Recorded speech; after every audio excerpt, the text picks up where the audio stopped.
Ker prijateljica ni imela druge možnosti, je na pomoč kot varuško poklicala Jasno. Voditeljica je mislila, da bo na otroka pazila le 2 uri, ki pa sta se raztegnili na kar 5. A k sreči prebijati ni bilo treba, nam zaupa Jasna. Meni so otroci v bistvu taka neznanka, da ne vem, kakšen način obrati, ko sem z njimi. A delati bu, ali se pogovarjati kot z odraslim, ne vem, ne. Se zato ni čudno, da vsak otrok najprej me hoče spoznati, potem ko je pa v meni, pa me gleda, ko vidi, kako sem okorna, pa ali se začne jokati, ali obmolkne in nič od njega. Skratka, disaster na celi črti, ne. Zgovorna temnolaska pa že hrepeni po nosečni škantrebuščku in mali štručki. V bistvu sam zato odlašam z nosečnostjo, ker se bojim poroda.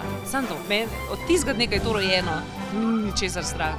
Se bomo znali prediti, pa kaj skuhati, sam roditi.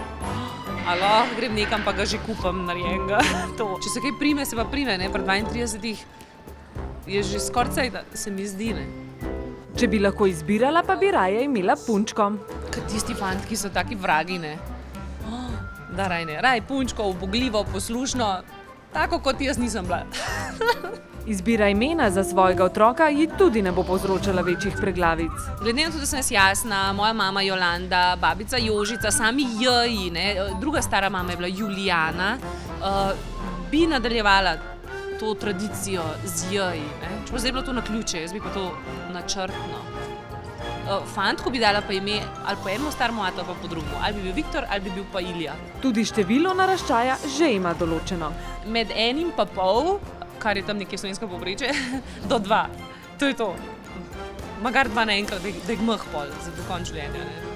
O potencialnem očetu svojih otrok pa ne duha, ne sluha. To je to.